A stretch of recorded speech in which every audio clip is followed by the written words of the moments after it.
Good early afternoon, everyone, and welcome to this session on North American Partnership and the Arctic. I'd like to start by congratulating the organizers on putting together this wonderful forum. It's been very exciting to be here. And I want to thank the Minister for providing us with such a good overview of the many things that are happening when it comes to Greenland-North America partnership, certainly something that can be expanded, and that's exactly what we're going to be talking about here today. And to do that, I'm in a great company. We're going to cover a lot of ground from the government perspective, hear from investors, from entrepreneurs, and so forth. But I also want to make sure that we engage you in the dialogue. So think about some very difficult questions for the panel. We're going to open up the floor to questions after the initial dialogue. But I want to start with you, Dauglas, kind of providing us, since you're the Deputy Assistant Secretary of European and Eurasian Affairs, a lot of topics to cover, by the way. I want to start, if you can provide us with some insights on what you're doing, particularly in the field of kind of climate change, agreements and opportunities from a government perspective. Great. Thank you, Halla. And thank you for putting this panel together, really. It's a really important topic. And I want to thank also the Foreign Minister for those excellent remarks and just say how strongly I agree with what she said on the priority of partnerships between North America and the rest of the Arctic. We've talked in this conference so much about the common challenges that we face. And that we're facing challenges that none of us can solve alone. And so the solution to so much of what we're doing are partnerships across government, the private sector, research, people to people, and communities. From the United States perspective, we share really deep relationships with our North American Arctic neighbors and our other like-minded countries in the Arctic. It's a deep relationship. We're allies. We share common values of democracy, human rights, safety and security, and peace in the Arctic. And that provides a strong basis for us to work together. It's a huge topic, partnerships, but I will talk a little bit about climate change, I think, and also economic integration and cooperation. I think those are the two areas that we've prioritized, really, and where we think partnerships are essential and where we can achieve a lot. If we are to stay on the trajectory of limiting global CO2 emissions so we can stay on path to limit global warming to 1.5 degrees, we have to transform our economies. We have to build green economies. At the same time, climate change is changing the economic picture that we're all facing, with opening of new shipping lanes, with access to mineral resources that were previously inaccessible. These are all also at the same time providing an incredible opportunity. There's an opportunity to lead as a region in the green transition. There's also an imperative to grow our economies, as the minister was eloquently speaking about, in a sustainable, transparent way. We, I think, and many other countries learned the hard way during COVID what happens when you don't have diversified supply chains, when you're over-reliant on certain segments. And there's an imperative to diversify our economies, particularly, I think, in the Arctic economies. So we are committed to develop those partnerships so that we can have diversified, more resilient economies. And just briefly, I'll say, to bring it back to partnerships, by way of example, here in Greenland, we're really focused on building partnerships to help Greenland in any way we can by sharing best practices, particularly in regulation of the energy and mineral sector, so that resources here can be utilized in a sustainable way that benefits the Greenlandic people. And we focus a lot on scientific and educational exchange. Iceland, well represented here on the panel, also a real leader in geothermal energy, on carbon capture, utilization and storage, close ally of the United States, and this is another area where the United States and Iceland are closely cooperating. So with that overview, just to say, we need to work together. We're all in it together, and none of us can do it alone. We need to enhance our partnerships on the government-to-government level, but across sectors, private sector, research, and our local communities. It's the only way we see we can achieve the kind of Arctic that we all want. Thank you. Thank you so much. I think you touched on a lot of good subjects, but I like the way that you framed that the Arctic region could be a leader in the energy transition. We certainly have a lot of renewable energy potential, and I think it's perfect to throw the ball to you, Rikki, since you are the EVP at our national power company in Iceland, Landsvirkjun, to share with us, what is your strategy in Iceland, but how does that tie with partnerships in North America? Sure. Thank you, Halla, and nice to be with you all. Really happy to be up here and talking about partnership in this important topic of achieving energy transition in the Arctic and, of course, in the wider world. I think it's really important that we, as an Arctic community, we begin to lay out where are we going, and then add to that how are we going to get there. Greenland has set a good example in talking about how it's going to be driven by renewables and also going to make an international contribution in that. But we, as an Arctic region and as a network, we haven't really set that out. Landsvirkjun is active today in Iceland, in Greenland, in Nunavut and Newfoundland and Labrador in services and co-development. And we can see that it's not clear across these regions where we're going. And so let me just put the importance of that into perspective. So climate change is everywhere today, but the other side of that coin is land use. And if we just take Iceland, take Greenland, the 3 territories in Canada and Alaska, we have 5% of the world's land area. And we need land for renewables. In particular, in the north, it's hydro and it's wind. And if we just look at what it takes to achieve a renewable energy future for all of us, it's been estimated that we need about 2% of the world's land for renewables. And that's a lot of land that's needed. And we have a lot of it. And it's been said that with great wealth, there comes great responsibility. In this respect, the Arctic has great wealth. And we need to talk about how we're going to get there, not only for our own communities, which we have decided we're going to make them fully run by renewables, but we can also make a wider contribution. And that hasn't been discussed so much. Where are we really going to go in that? But we really can count in that respect. And we see now that with putting renewables out there on the systems where there are a lot of people and more dense populations, we are seeing great challenges in achieving the renewable generation that we need. And we can see that the Arctic and the North is getting more and more competitive. And we see that now with programs such as what the Greenlanders are going through now, where they're bidding out, they're tendering, they're auctioning areas that can make a great contribution in the area and in a greater sense in the wider world, whether we look into the Americas or Europe.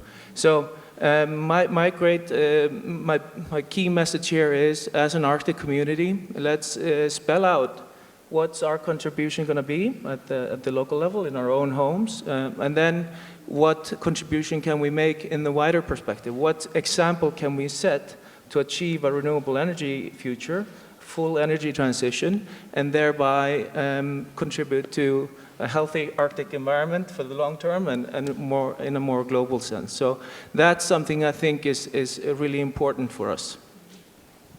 Thanks so much, Rikki. You mentioned a lot of different things. I mean, all of these projects require investments, and whether it's in renewable energy or something else, investment is the key to roll out the possibilities.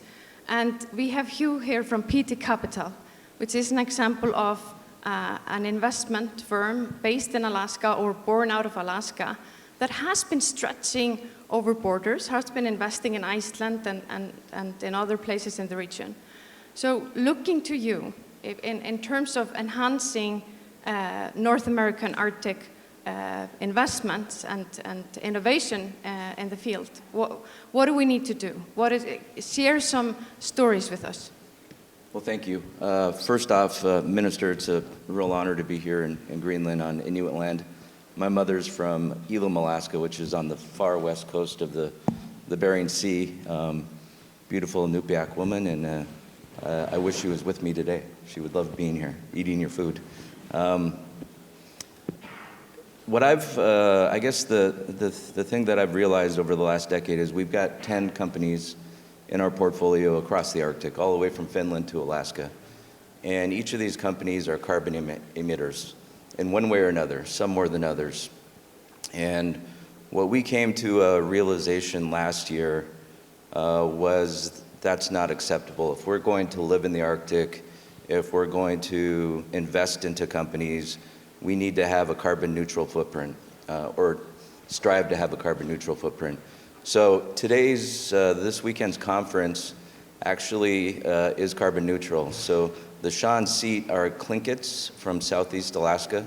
They have 8,000 acres of old growth forest they traditionally cut for timber. In 2020, those forests were certified as carbon credits.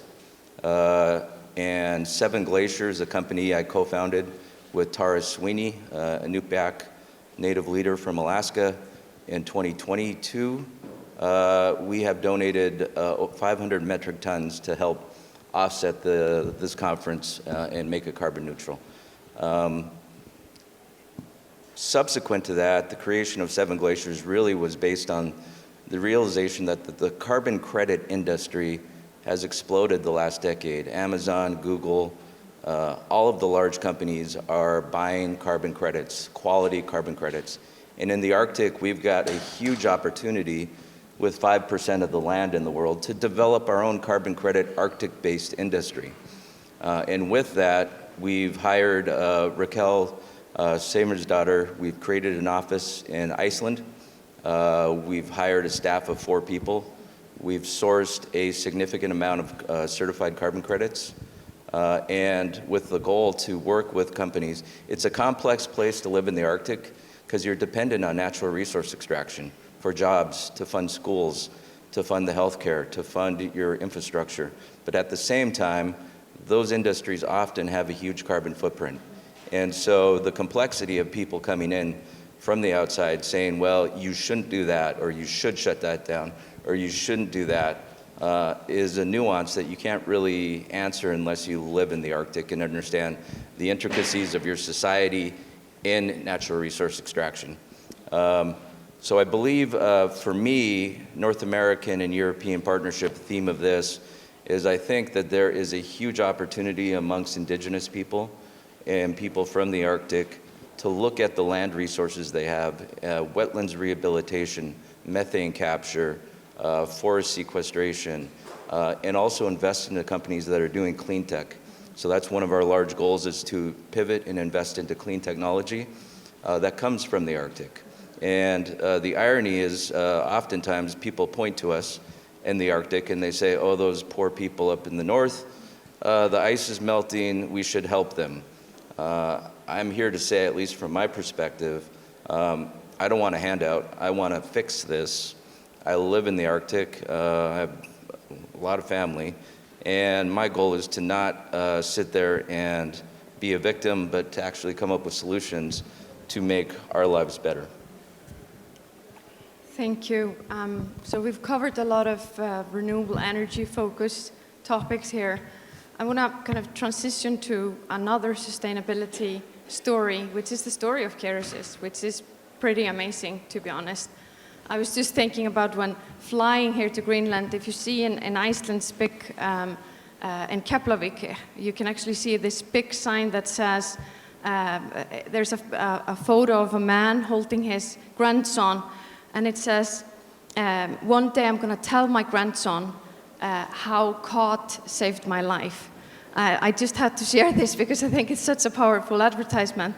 But that's basically what Kerecis is about. It's about fish skin saving lives. So if you could share with us, your story in this context and how we can build Arctic North American partnerships. Yeah, very good. So thank you. So we have built a partnership between North America and the Arctic in the sense that we derive materials from the Arctic and we use it in a valuable medical product in the North American market. So I'm the founder and CEO of a company called Kerecis. Kerecis is a commercial stage Icelandic biotech company. We derive our source material from the Arctic Ocean, the North Atlantic Ocean, which is fish skin. We process it in our factory in Ísafjörður in northwest Iceland, so it's 20 miles south of the Arctic Circle, and it's a town of 2,500 people, and we've grown to become a very important employer there with our high-tech factory. We mostly sell our product in North America and the US market. Our head office is in Arlington, Virginia, and we are probably the fastest growing employer in the state of Virginia, and the fastest growing medtech company in the United States. And our existence completely depends on the access to the resource, the access to the sustainably caught fishing stocks in the North Atlantic Ocean. And it also depends on the continued positive image of Americans of the Arctic. The image of Americans that the Arctic is clean and pure. And for this image not to be disrupted and the reality behind it, we need to prevent the Arctic from becoming a conflict zone. And the Arctic Circle is, of course, a great venue to connect the stakeholders at the Arctic, and it's a very important forum. And I'm very happy to see more American interest, North American interest in the forum. And I believe that the only government that really can secure the Arctic, secure its sustainability, and also make it a safe place is the United States. And so I'm very happy to see more focused on the United States, on the Arctic region. Thank you so much. I want to ask you, we're talking about how we can enhance collaboration between North America and the Arctic. And if you were Gandalf in Lord of the Rings, and you had the possibility to just, with magic, drive away the key barrier that could enhance collaboration significantly, what would that barrier be? And I'm going to ask you to be quite succinct, since I know the audience is dying to later intervene with questions. So maybe if we take this in a different order, if we start with you, Hugh. Oh, geez. Yes. Can you get last? I wasn't ready for the Gandalf. You were not ready for the Gandalf. Okay, I'll start with you, Ricky. Okay, well, let me give a shot at this. I think in terms of the point I made earlier, if we had a vision for the contribution that we're going to make, and I think that could make a real difference, because ultimately, if we say we're going to be independent in terms of, and self-reliant and sustainable in terms of our own energy generation, that's one thing. But even if we solve all of our issues and we become totally fossil fuel free and we become net carbon zero, the glaciers are still going to melt if nothing else changes. Oceans are still going to acidify. The portion of emissions in this part of the world is very small. And so it's a global issue. And we can make a global contribution. So my first Gandalf wish would be... There's one Gandalf wish. My first Gandalf wish would be, let's be clear on whether we want to make a contribution outside of our own communities. That's a worthwhile target and something that I think would make a big difference, being heard in a clear and resounding way from our part of the world, because it's part of solving the problems that we're dealing with. And then I'll come on when I have more time. I have a couple of ideas in terms of how we can then actually achieve this. You know, a vision is one thing, action is another, and I think we can work together on the action side, but I'll leave the vision there as my Gandalf wish for now. Thank you. Thanks, Ricky. If we move to you, Fertram? Yeah, so one of the ministers, I think it was Minister Ege, that talked about that there is a lot of talk, but there is a shortage of action. And maybe I want to connect to what has been talked about here regarding mineral resources and green minerals and the current situation in the world. That we are dependent on metals from Russia and China to continue to improve our lifestyle. So all this green revolution, the batteries, electric cars, cell phones, is all based on minerals from countries that we are at war with, basically, Russia, and the very unstable situation with China, and basically 1 or 2 big mines here in South Greenland, they could make us independent in sourcing those minerals. So my wish would be for an accelerated program of investments into Greenland, so we can rapidly develop these mines, thinking about the national security, and enable us to transition to the green economy. Thank you. There are big wishes here. I think we go over to you. Thanks. I like the Gandalf fantasy idea. I wish I could have more wishes in my daily work, but there's a lot to do here. I guess, you know, I think I'm going to go with, you know, I would want to remove barriers to public-private partnerships, because what's come out of this panel is how much we're tackling the same problems.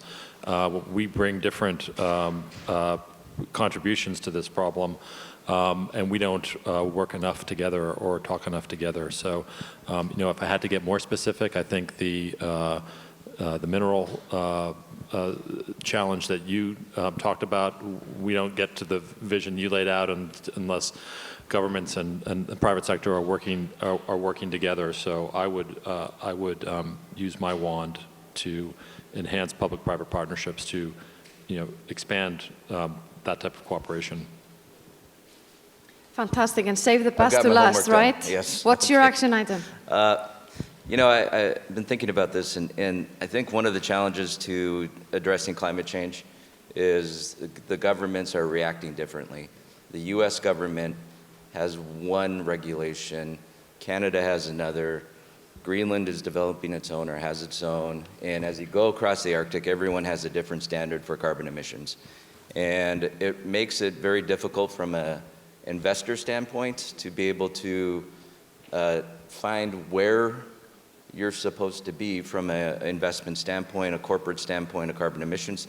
So I guess if I had a magic wand, I would declare a unilateral regulation across the Arctic for carbon emissions, how you offset your carbon emissions, how you deal with your carbon emissions, and hold all the industries, whether they're in mining, oil and gas, other extractive industries, to the same standard.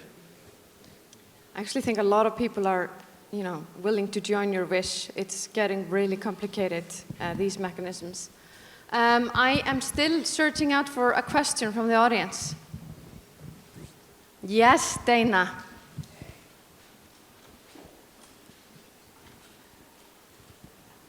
Hello, I'm Dana Eidsness. I'm director of the North Atlantic Development Office in the state of Maine, and I hope I can share maybe a trade opportunity. It's not necessarily a question. There is a weekly connection between the US and Greenland via Ameskip and Royal Arctic Line service. Every week, there is a container vessel leaving the port of Portland, Maine, that travels to Nuuk via Reykjavik, and as a transshipment point. So if I could wave a magic wand and make a wish myself, it would be that we figure out a way to do more business together. You know, Maine is building a cold storage facility on the waterfront that will be ready in fall of 2023. It's a huge opportunity to import more fish from Greenland and distribute it throughout the US. But likewise, I'd love to find a way to just do more trade in general, to ship more consumer goods and be a supply chain partner for building products and whatnot, connecting the U.S. to Greenland on a regular basis. That's my wish. Thank you. Thanks so much for highlighting this. Anyone wants to react? It's my wish too. That's all I've got to say about that. Okay, I'm glad we're finding some joint wishes here. I know that we all wish more collaboration, more investment, easier regulatory environment, and so forth. So with those multiple tasks ahead, we thank you for attending the panel and wish you a great lunch. Thank you.